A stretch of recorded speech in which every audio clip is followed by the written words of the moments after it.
All right, now we're going to go over the lateral view of the skull. So looking at it from the side. First thing that's really important is looking at the parietal bone. It's pretty easy to see. You know, you can follow the sutures and make the distinction between that.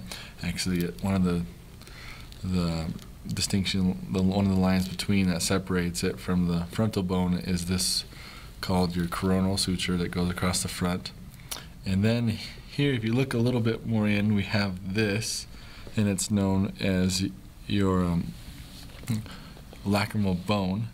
It's just right here. You have to kind of look close to see that, but it's up close to your nose, but not quite into your eye socket there. Then we have your zygomatic bone. Again, Derek talked about this, but it's the cheekbone here. But a distinction between that with the next one, they have the zygomatic arch. The zygomatic arch is actually what's formed here, and you know, between your temporal bone and your zygomatic bone. The whole thing across here is called the zygomatic arch. Then we go to the temporal bone, like Chris was talking about. That's going to be all along here, in between, all around your squamous suture, and you can actually go into there, and you can see it on different views. We'll show you that a little bit later. And with that, there's the external auditory meatus. So obviously sound has to go somewhere. Or acoustic meatus. Yeah. External acoustic. Yeah, I think auditory because of my undergrad. Sorry about that. Either one. And then we have the greater wing of the sphenoid bone, and that's what we talked about before, but you can actually see it from this lateral view. Let's take a look. Yep. So right here, this is going to be the greater wing of the sphenoid bone.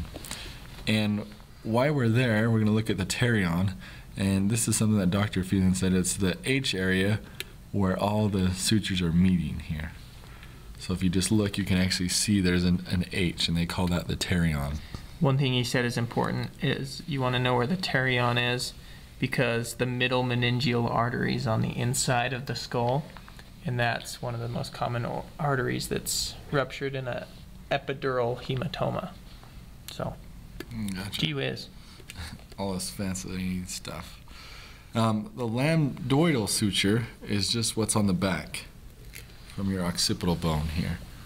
So you can see that from the lateral view. And then we have the external occipital protuberance, or the inion. And that is going to be just the big notch in the back. There's a lot of muscle insertion that we've learned about in our different classes that I can't tell you off the top of my head, but maybe Derek can. But I think maybe your trapezius goes to hooks on there, and that will help in different movements of your head. Now we're going to move to the posterior view, and one of the things that is very important to see is going to be this sagittal suture going right up the middle. And then we see the parietal foramen. And what's interesting about this, there's actually holes there, and he called them arterial holes, where things will actually go through, and they're just going to be located kind of randomly, if I remember correctly, on your parietal bone, maybe closer to the sutures and stuff, but they are actual holes. Then we look at the lambda, and the lambda is the meeting point between the sagittal and the lambdoidal suture.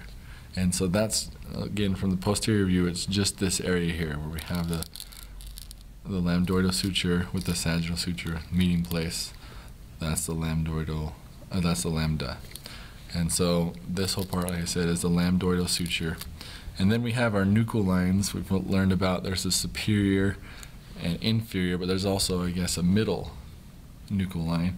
And so the superior would fall along with the external occipital protuberance here, and then just below would be a middle, and then below that would be your inferior nuchal line. Cool.